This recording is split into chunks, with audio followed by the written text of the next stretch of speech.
Hey, man. Try some of this. It's absolutely dynamite. Oh, yeah?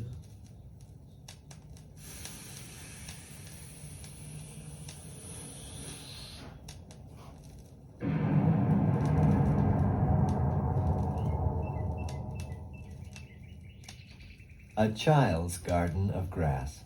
Many people have smoked marijuana. Many have seen marijuana, but very few people have ever heard marijuana. The history of marijuana. Marijuana was first discovered in Twin Falls, Idaho in 1907 by a small Polish immigrant by the name of Wayne Krolka. The discovery occurred in early May, while Wayne was working late in his study one evening trying to find a shorter route to India.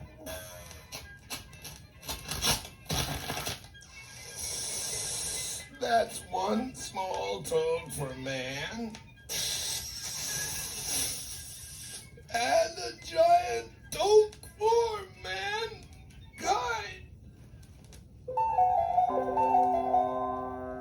Acquiring marijuana. There are 4 basic methods of acquiring marijuana: buying it, growing it, receiving it as a gift, and stealing it.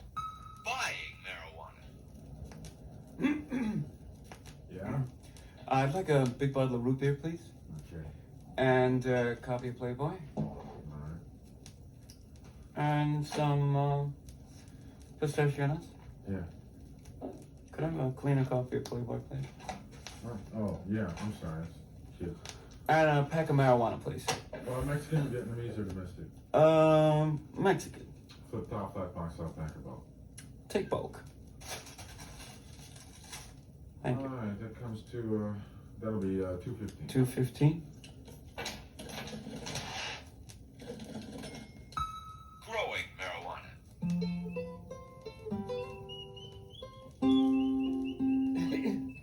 Mary, Mary, quite contrary, how doth your garden grow?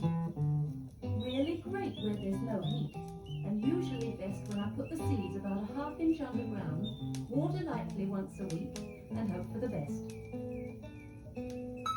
Receiving marijuana as a gift. Getting grass as a gift is probably the nicest way of all of acquiring it. Here are a number of methods guaranteed to get you free grass. Be very, very nice to everyone you meet. Or Look for people who are smoking grass. Go over and stand next to them as quietly as possible and look wistful. If they give you any, be sure to say thank you. or Become a narcotics officer. Or, Be a very beautiful girl with large breasts. and if none of these methods work, then whenever you're taking a walk, look on the ground for rolled up baggies with a rubber band around them. Stealing marijuana. Now, here's the main method for acquiring yourself some free grass. You just creep up on someone and go, "Hey, look up there!" And you cop that grass and split. the effects of marijuana. The first time a person tries to get stoned, he may not feel any effect whatsoever. Many people, even Methodists, find that after smoking for hours, particularly with good grass, they'll still feel no effect the first 2 or 3 times. For them, we recommend needlepoint, weightlifting, or any of the other traditional methods of reaching nirvana. I can lift 347 pounds over my head, but still, nobody likes me. We believe that, except for a few weirdos here and there, everybody can feel the effects of grass. Fortunately, all the barriers which keep a person from getting high are easily overcome once you know them. The first barrier to overcome is the belief that smoking grass gives one a kick. It does not. You do not get a kick or a rush from grass. The second barrier is that there's no way to know how you're supposed to feel. so you don't know what to look for. And the third barrier is a roadblock. Your papers, please. I only have a pipe, man. Then you'd better come with me. Creativity. It's a known fact that grass increases creativity from 8 to 11 times. In fact, everyone finds that they're more creative stoned than straight. All of us are latent Michelangelos, or Carusos, or Da Vinci's, and think we can paint, or sing, or write, if only we tried hard enough.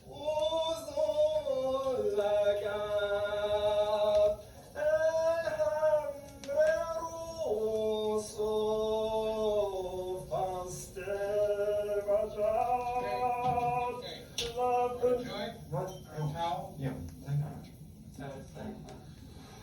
Yeah. No, take another one. Oh, far out. Okay. That's right at the end. Yeah. Okay. Get your sports. Oh,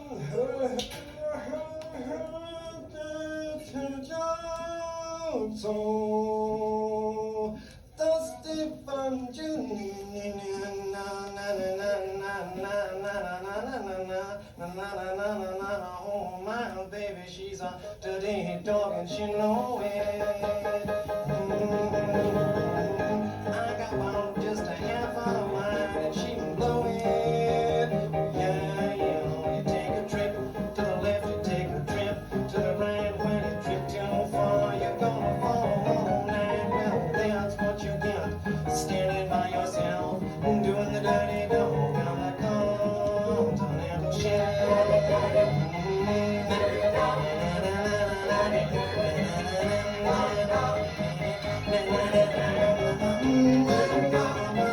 It's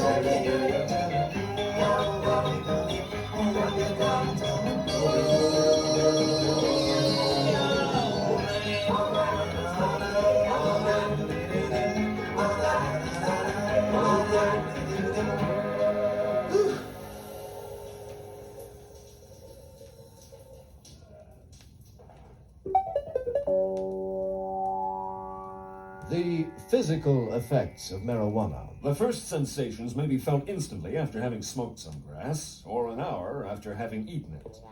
Usually, you creep slowly into a stoned condition, inch by inch, sliding upward, but if you've eaten it, the effects may come upon you suddenly and strike you full force in the middle of a word. So while I was shopping at the supermarket, I saw this beautiful chick, really dynamite. So I was just about to use the old drop the jar of mustard on her foot boy, you know, and she,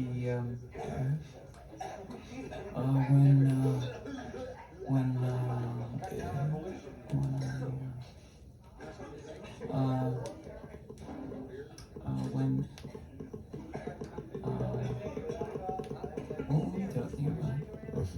And if the people you're talking to are stoned, they won't remember either. What were you just saying? I beg your pardon?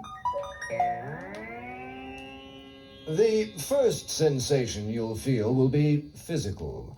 A new tingling of some sort. A band of light pressure around your temples or in your shoulders or back. You may become aware of your knees or your instep. Or your head seems heavy and filled with chopped brown paper. Or it might feel empty and floating farther about your shoulders than it's supposed to be. You might also become aware of your anus or genitalia. There's some other things too. You'll also discover that grass is an analgesic, and like ordinary pain relievers, can cure headache, neuritis, and neuralgia. So remember... A-R-I-J-U? A-J-U-A-N-A. Mara? Juana. Marijuana.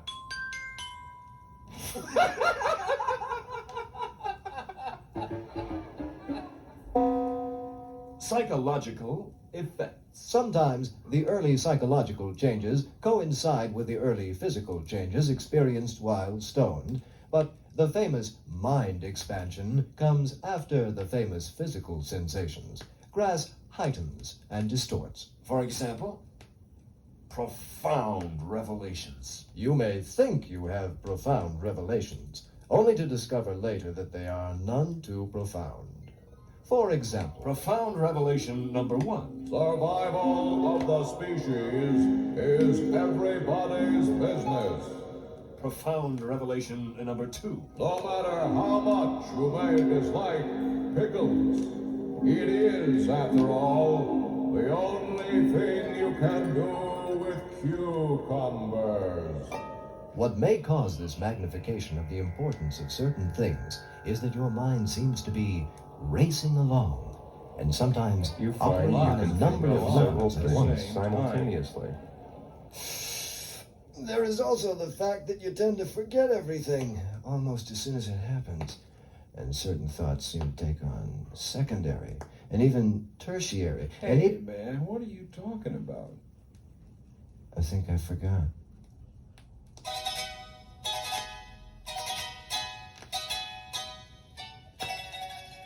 Let's listen in on a quiet scene in The Little House Down the Street.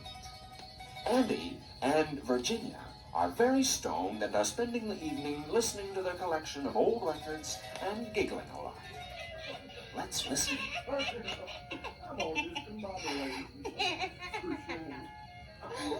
hungry? Hungry? No. Wait a minute now. Did you mean am I hungry for food, or am I hungry in the abstract? Like hungry for knowledge or adventure?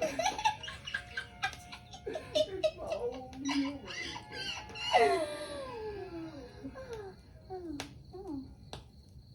What were we talking about? You asked if I was hungry. Oh, did I? Well, yes. Well, are you? Am I what? Am I what? I don't even know my own name. Time and space. Your awareness of time and space also becomes confused. Things seem to take an unearthly long time, although much less often. Things which should have taken a long time seem to have zipped by in an instant. Zipping takes an instant. Unzipping seems to take forever. Come on, honey. Come on. Oh. Shut up. Space alteration is totally unpredictable. Sometimes the room looks longer, and sometimes the room looks shorter.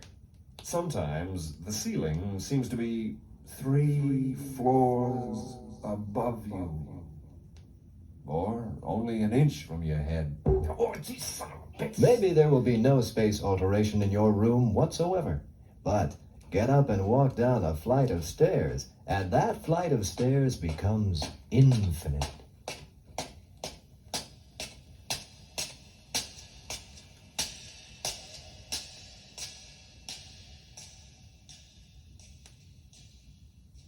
Time disorientation can sometimes cause you needless concern.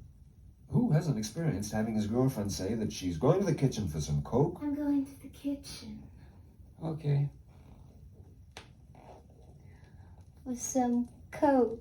Then not see her again for 2 days. I wonder whatever happened to, what's her name? After thinking she's accidentally locked herself in the refrigerator or been spirited away by Chinese people, you run into the kitchen and yell, "What's the matter?" Gloria! Gloria, what's the matter?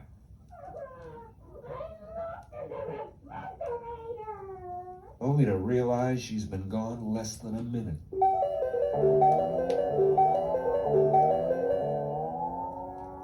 Getting hung up. Small tasks and insignificant things can take on a tremendous importance and interest. Often you find yourself doing some little thing over and over, like picking lint off your dog, or staring at a tiny, tiny spot on the wall, or playing with something like this little microphone button here that doesn't seem to have very much of a purpose, really, except that it makes a funny noise whenever I push it, you know?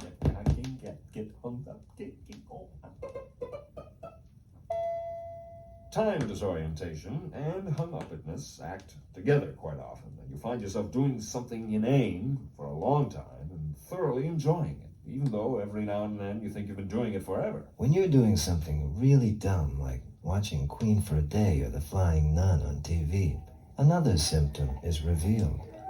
After staring like idiots at the show for 18 minutes, someone will ask, What are we watching this for? Oh, come on. God, that guy's doing it for Bill late. Husky and Ron Wood, 1957. It's rotten, man. It's just terrible. Ron Wood was the monster, You right? put them all down. No, right? Ron Wood was the actor. That's Well, ridiculous. change it.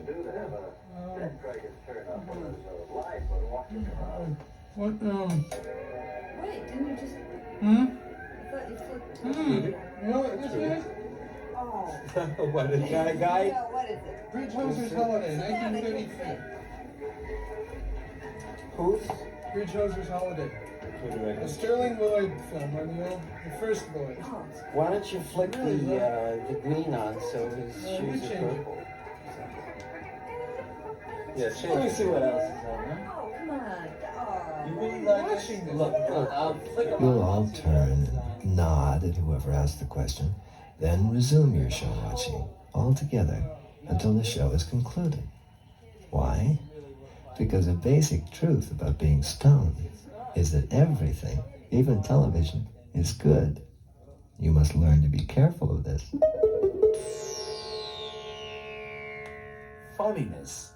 This is one of the most pleasant and exciting psychological changes which occurs. Take this little spot in your mind which tells you when something is funny, you know? And grass expands that little spot until that little spot takes over and everything is funny. I mean, everything, you know? Your friend's teeth are a riot. A simple hello brings on storms of laughter. And something which is genuinely funny, like a good joke or a Marx Brothers movie, can turn you into a compulsive maniac, writhing in agony and pleading for help. I know this is true because I just got back from a small town. In fact, the town was so small that when I plugged in my electric shaver, the trolley stopped. My room was so small that the mice were stoop-shouldered.